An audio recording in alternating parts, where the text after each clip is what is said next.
Donc je suis le père Benoît Moine du Congo-Kinshasa. Je suis dans la congrégation des Pères Blancs. Donc on les appelle des noms de missionnaires d'Afrique, qui a été fondé par le cardinal Vigérie en 1868 et ensuite les Sœurs Blanches en 1869. On est ici à la paroisse de Tizi Ouzou. Cet endroit, on l'appelle chez les Pères Blancs. Il y a la bibliothèque, on a une chapelle et on a notre maison d'habitation. Ça fait depuis 2018 que je suis là avec...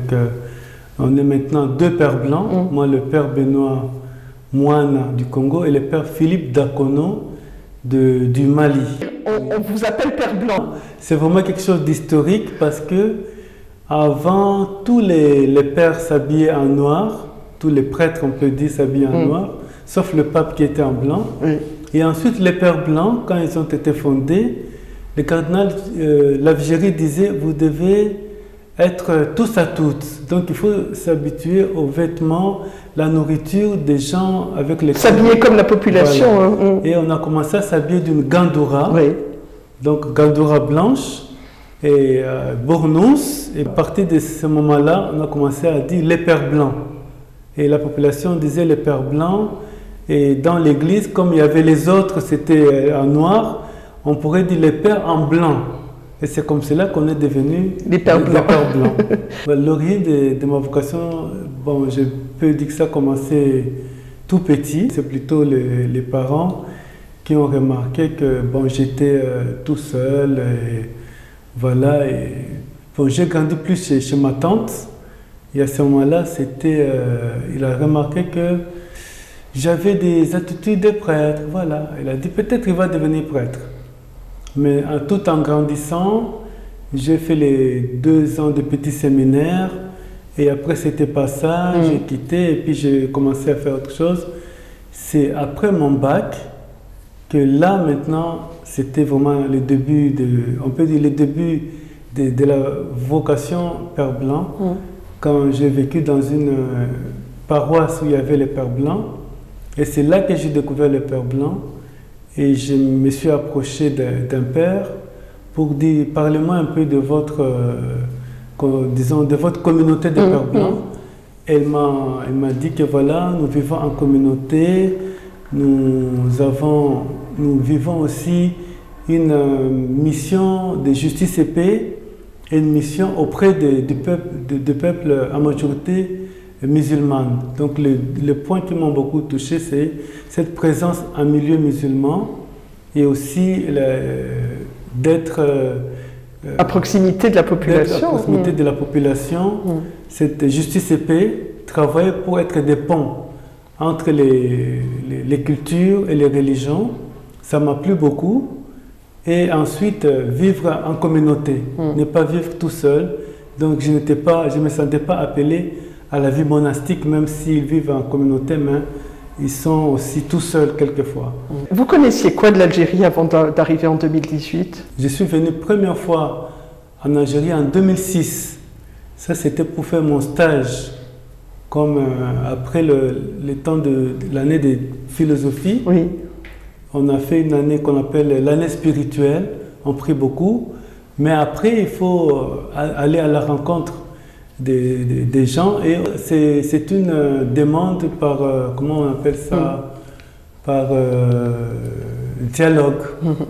On dit voilà, il y a des communautés en Algérie, communautés ceci, et tout ça, il y a tout un discernement dialogal, on ne t'impose pas. C'est par après que les animateurs, ils ont trouvé que je serais mieux dans ces milieux où je peux faire des ponts entre le peuple. C'est comme cela qu'on m'a envoyé pour les stages à Oran, où j'ai passé 2 ans de stage à Oran. Et il était déjà évêque d'Oran, Monseigneur Vesco, quand vous êtes parti? Non, il y avait Monseigneur Georges à Oran, mais avant que je ne finisse mon stage, Monseigneur Jean-Paul est arrivé à Oran. On a beaucoup collaboré. Et après, il est devenu vicaire général et moi, je partais pour continuer mes études en Côte d'Ivoire. Et c'est après que je suis revenu que je les retrouve encore En Algérie. En Algérie, voilà. On peut parler quelques minutes de ce que signifie aujourd'hui être père blanc, père missionnaire Notre-Dame d'Afrique en Algérie en 2023, avec, on ne va pas remuer les souvenirs de décennies, et on verra les portraits des 4 pères blancs qui ont perdu leur vie pour continuer à leur mission. Mais qu'est-ce que ça signifie pour vous aujourd'hui d'être père blanc en Algérie et en plus dans la capitale de la Grande Kabylie, Tizi Ouzou? Alors, pour moi, c'est toujours ce qui a été à l'origine de ma vocation, être quelqu'un qui fait des ponts entre le peuple. Et pour moi, être missionnaire aujourd'hui, c'est ça. On a ici une bibliothèque où on étudie la médecine berbère et anglais, mais ce sont des universités qui viennent réviser et avoir des livres, mais en même temps, c'est un centre de rencontres où on peut vraiment créer ces liens il y a une rencontre entre les personnes de différentes religions et cultures, et ça aide à avancer ensemble vers quelque chose de meilleur. Donc, pour moi, c'est ça. Et ensuite, travailler pour un monde plus juste, où les gens essaient de travailler pour les plus pauvres, arriver à les aider dans ce sens-là. Donc, la maison, vraiment, c'est une maison, on peut dire maison de pèlerinage, où les gens viennent aussi pour nous saluer, se rappeler des anciens pères blancs, des Djama Saharij, de ils ont marqué la Kabylie particulièrement. Voilà. Et ça fait une maison où être père blanc, je vois que c'est aussi accueillir tous ceux qui viennent, sans dire j'ai choisi tel qui vient et pas d'autres. Accueillir toutes les couches sociales, ceux qui ont des difficultés et ceux qui n'ont pas de difficultés, ceux qui passent. C'est aussi dire que un monde, on doit être vraiment les autres solidaires des uns des autres. Et cet accueil qu'on fait dans cette maison, c'est pour ouvrir à cet esprit de solidarité et ouvrir aussi à une culture de paix. Être missionnaire aujourd'hui, c'est vraiment ouvrir à une culture de paix parce qu'avec toutes ces guerres, tout ça... On est en pleine actualité, malheureusement, effectivement. Il faut former vraiment les jeunes à avoir cette culture de paix. Et certains disent quand je viens dans cette cour, je sens la paix. Quand je viens dans votre bibliothèque, je sens une certaine paix. Bon, ce n'est pas nécessairement moi qui ai cette paix. Mais l'endroit est serein et paisible. C'est ça qui... L'endroit aussi, l'entretien de l'endroit, ça aide aussi à travailler pour cette culture de paix, cet apaisement. Surtout qu'il y a beaucoup de stress, qu'il faut travailler beaucoup sur ça. Voilà. Alors moi j'étais surprise et on parlera si vous voulez en quelques mots de l'activité de la paroisse, c'est ça, ou du diocèse. On parle d'un diocèse pour Tizi Ouzou ou d'une paroisse? Non, c'est une paroisse. Une paroisse. Moi j'étais convaincue que l'église chrétienne en Algérie restait très anecdotique, ou en tout cas limite, comment dire, secrète, et on se rend compte, j'ai assisté à la messe ce matin, on s'est rendu, puisqu'on est début novembre, on s'est rendu au cimetière chrétien de Tizi Ouzou. Je me rends compte qu'en fait, il y a une activité quotidienne au sein de la paroisse qu'on n'imagine pas. Voilà, on peut dire aussi cette paroisse est rattachée au diocèse d'Alger, fait partie du diocèse d'Alger, donc on travaille en collaboration. Il y a vraiment cette vie paroissiale, et dans cette vie paroissiale, on essaie d'insuffler ce souffle-là, de cette culture de paix, cette fraternité.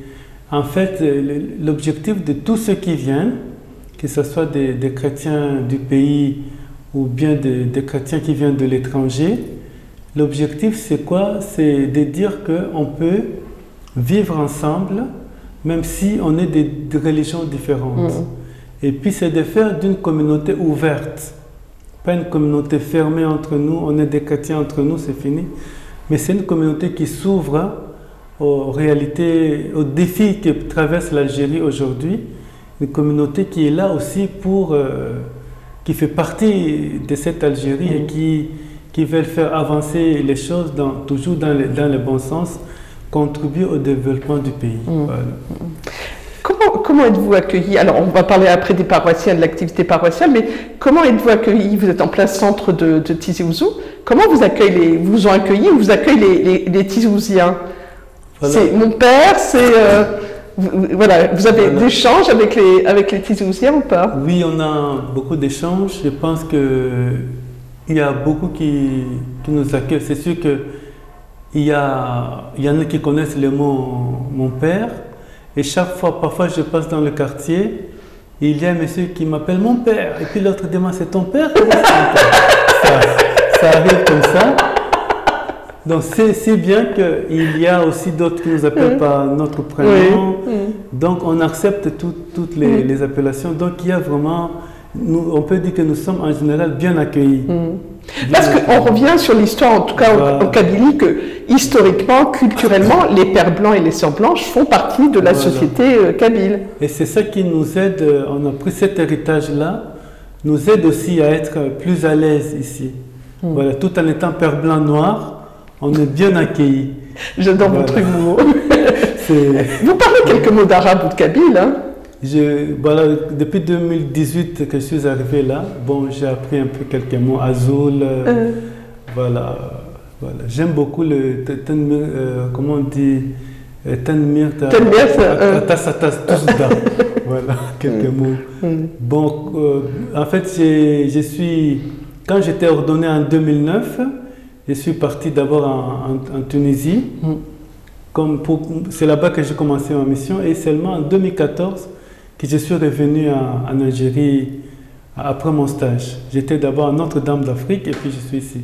Madame l'Afrique, on a dit. Madame l'Afrique. Donc j'ai appris un peu quelques mots d'arabe algérien et puis même des mots qui ne sont pas vraiment de l'arabe, qui peuvent être de l'anglais comme activi choya, activé. Donc cette langue du peuple, j'ai aussi appris un peu comme ça crée des liens comme ça.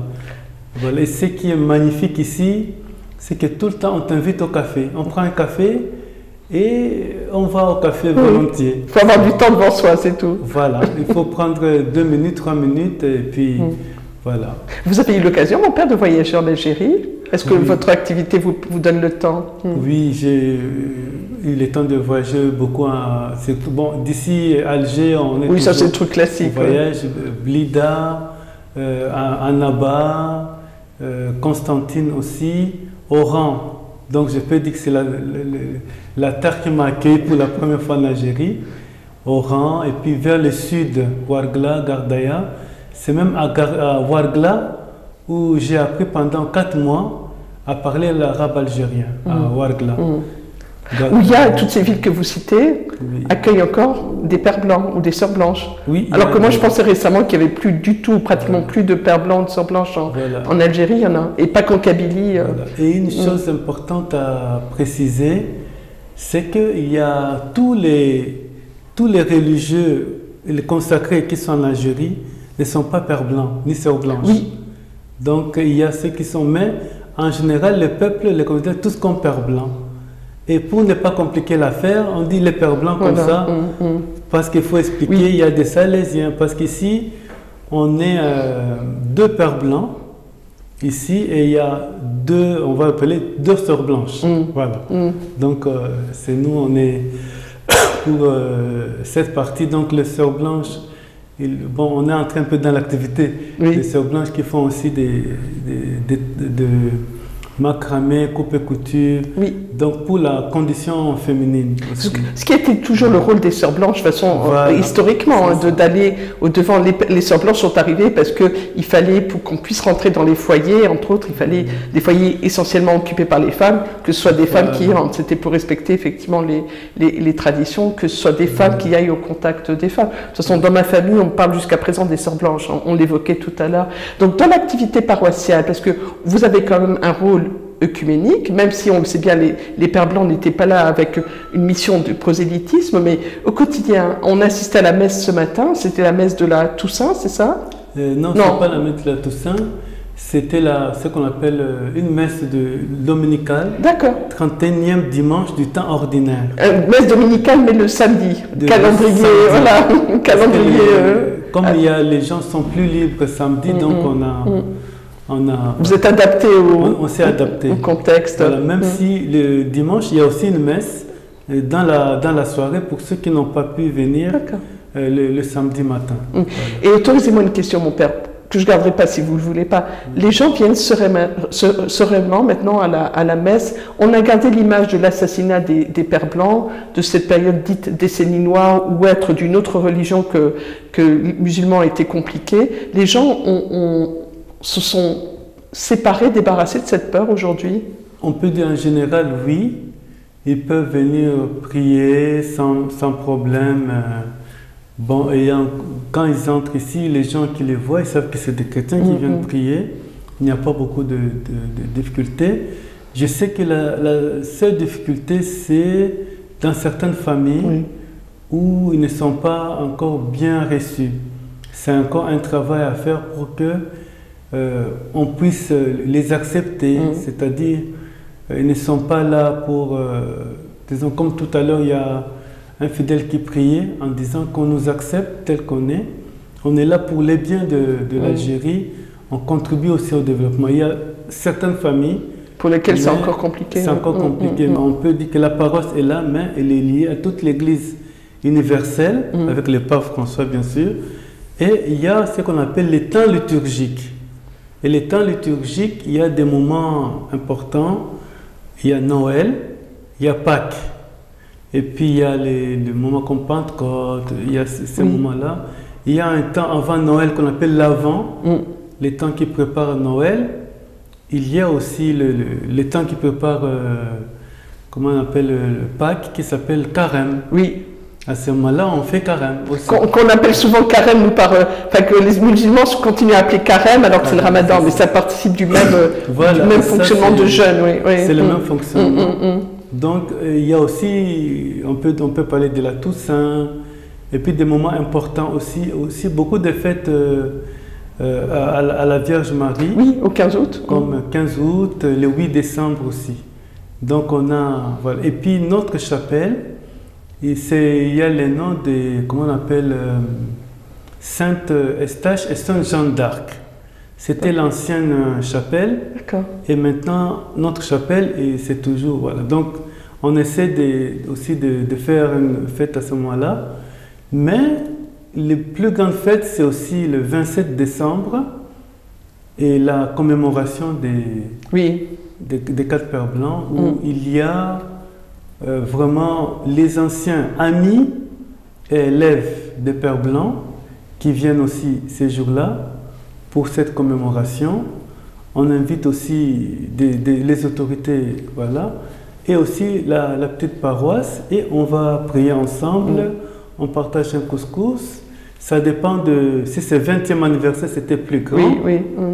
Maintenant, on devait faire c'était le 25e. Mais on était en temps de Covid, donc on n'a pas pu faire. Donc peut-être le 30e qui va venir. Qui va venir l'année prochaine. Ce sera le 30e. Et voilà. Donc ce sont des qui sont marqués comme ça. Et la vie, en fait, la vie du paroissien, c'est quoi? C'est-à-dire c'est la vie de tous les jours dans la société.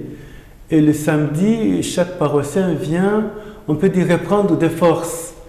Reprendre des conseils, comment vivre en société, et puis prier. Et voilà, on a un moment, on fait, pour toute l'Église universelle, on fait ce qu'on appelle la prière universelle. Oui, j'ai découvert, c'est ici quand vous le faites, parce que j'ai entendu prier en kabyle, ça je ne suis pas surprise, mais cette prière universelle, je ne l'avais jamais entendue. Donc dans d'autres paroisses, d'habitude cette prière universelle, elle est écrite, il y a un lecteur qui va lire, on chante les refrains.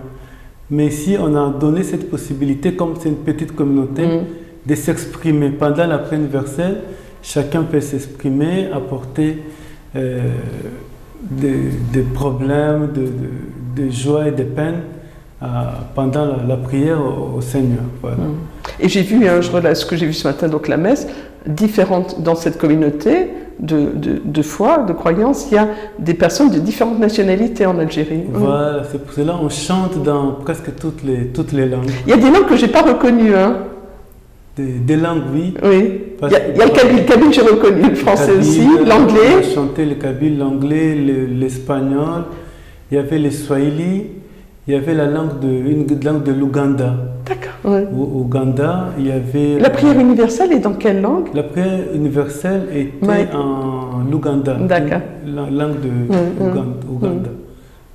Donc, on a toute cette mixité. En fait, on essaie de vivre ce mélange de cultures pour dire que d'un côté, l'Église, même si l'Église est dans un lieu, mais cette Église, elle est universelle. Elle n'est pas seulement une Église pour telle tribu, mais c'est vraiment, voilà.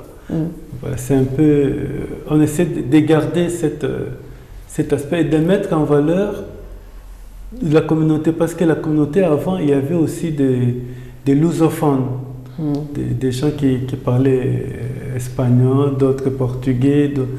Donc on a essayé de garder ça, de mettre chacun en valeur. En valeur. Voilà. Alors, on vit chrétien à Tizi Ouzou, on meurt aussi chrétien. On est allé tout à l'heure au cimetière chrétien. On ne rentrera pas dans les détails, mais on peut en tout cas toujours être enterré en Kabylie alors qu'on est chrétien.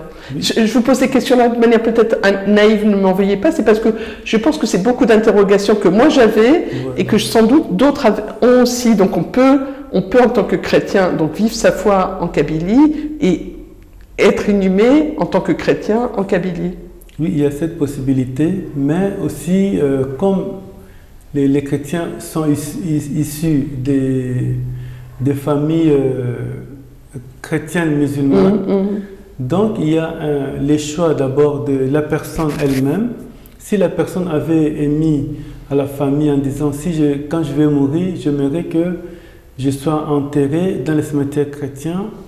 Et si la famille est ouverte, il respecte cela, donc il sera enterré dans le cimetière chrétien. Mais si la personne a émis, vous m'enterrez là où vous voulez, dans ce métier chrétien ou musulman, voilà. Donc, on en est à ce niveau-là. Mais c'est encore les fidèles vivent un peu une difficulté parce que on ne sait pas, est-ce que chaque fois, les familles vont accepter ou pas. Mais on veut qu'il y ait un certain dialogue, qu'il n'y ait pas de décision nette en disant il est issu d'une famille musulmane, il doit être non. Il faut un dialogue avec, disons, si la personne a laissé quelque chose d'écrit, avec la famille proche, avec l'Église, pour permettre vraiment de respecter le choix. Et ça, c'est en train de... C'est du dialogue, de grandir petit à petit, pour qu'il n'y ait pas... Si on a vécu bien vivant, il faut qu'on puisse vivre bien après la mort. Et s'il y a des séparations quand on est mort, ça ne va pas. Si on veut être des ponts entre les générations, entre les cultures, il faut que ça se passe aussi, même quand on est... même pour la mort aussi, qu'on soit unis. Voilà. Faut qu'on y pense. Peut-être une dernière question, si vous m'autorisez. On est ici donc dans cette maison qui date. La maison des Pères Blancs a été bâtie, vous savez quand? Elle a quoi, une centaine d'années, plus?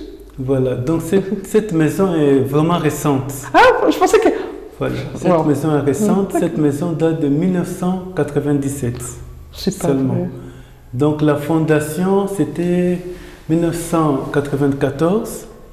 Alors les Pères Blancs, les 4 Pères Blancs, ils n'habitaient pas cette maison. Il y avait une autre maison dans la cour. D'accord, mais c'était toujours au même endroit. Au même endroit qui était attaché. C'est cette maison qui a duré plus. On peut dire que la chapelle, plus, je ne connais pas la date, mais la chapelle est plus ancienne. Elle est plus ancienne par rapport à l'ancienne maison. D'accord. Elle est vraiment dans cette histoire. Et puis, comme la maison, elle avait beaucoup déjà des fissures à cause du terrain qui n'est pas tranquille, donc ils avaient prévu déjà de les démolir et de construire. Mais ils n'ont pas pu vivre ici et ils ont été malheureusement. On pense forcément, en ayant une pensée à tous les Pères Blancs et les Sœurs Blanches qui vous ont précédé, à ces 4 Pères Blancs sur les tombes desquelles on allait se recueillir tout à l'heure, on parle sous la protection de la Vierge de Lourdes qui porte une magnifique tenue berbère. C'est pour rappeler qu'on est en Kabylie aussi. Oui. Votre mission en Algérie, est-ce qu'on parle de mission d'ailleurs, va s'achever. Vous savez, quand vous arrivez dans un pays, pour combien de temps vous êtes dans ce pays, ou c'est à votre demande que vous quitterez l'Algérie? Pour moi, personnellement, pas pour tous les parents. Pour vous, oui, pour vous. Oui, oui, en fait, c'est quand il y a un autre besoin ailleurs. On peut faire jusqu'à 6 ans dans un endroit, mais s'il y a un besoin ailleurs, donc on peut être appelé à partir même avant 6 ans. Voilà, donc c'est pour cela que depuis 2009, j'ai déjà fait presque combien de communautés. J'ai été comme stagiaire à Oran, oui. En Tunisie, après Notre-Dame, presque, on peut dire 4 communautés déjà. Donc pour dire que s'il y aura un autre besoin ailleurs, je peux toujours je suis disponible. Mais pour l'instant, je suis disponible ici. S'il y avait un mot peut-être à passer aux gens qui nous regarderont, aux gens de votre paroisse ou des gens qui se posent encore la question, c'est la porte de la Maison des Pères Blancs est ouverte à tout le monde? Oui, la porte des Pères Blancs est ouverte à tout le monde. Donc vraiment, on dit que c'est vraiment, quand on dit ouverte, parce qu'il y a la possibilité de venir s'asseoir dans notre jardin. Il est magnifique le jardin, voilà, je confirme. Les gens restent tranquilles, ils sont assis, ils se sentent à l'aise. Donc en tout cas, c'est ouvert et puis ils peuvent sonner, venir nous saluer. En tout cas, ils sont les bienvenus. On a tous ceux qui veulent, disons, ceux qui font médecine à l'université, berbère et puis l'anglais. Il y a une belle bibliothèque. Ils viennent étudier qu'on appelle les figuiers. Donc ceux qui ne sont pas encore au courant qu'il y a cette bibliothèque, donc elle est accessible. Et comme toute bibliothèque, c'est de la lecture. On n'emporte pas les livres avec eux. Il y a beaucoup de livres très précieux, des livres rares. Précieux. Surtout, il y a le travail des Pères Blancs et puis avec leurs amis du terroir qui ont fait ce qu'on appelle le fonds de documentation berbère. Oui.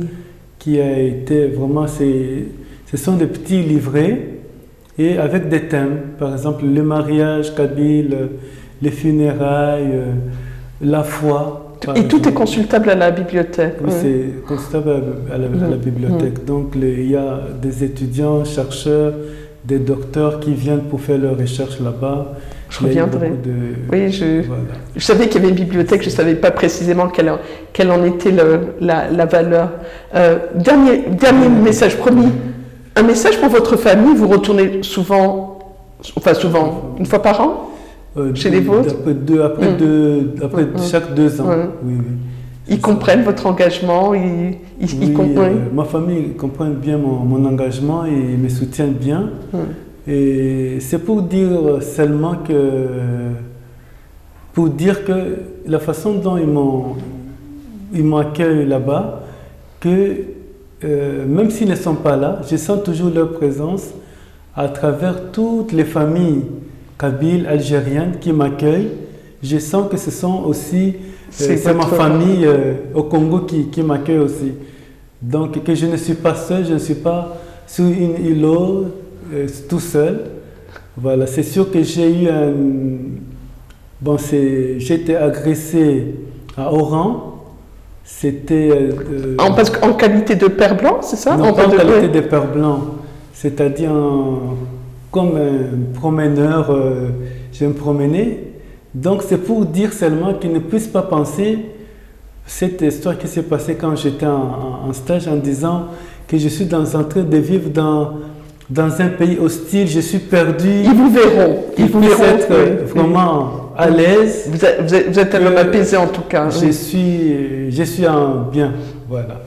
C'est ça. Vous êtes protégé. Merci beaucoup, mon père. Alors, mon père, alors, je ne vais pas dire mon père, c'est pas mon père, hein, je vous dis tout de suite. C'est ça. Mais, merci beaucoup, mon père. Et puis, puisse votre message être entendu. Et puis voilà, on rappelle que la porte de la Maison des Pères Blancs est ouverte à toute personne qui est là.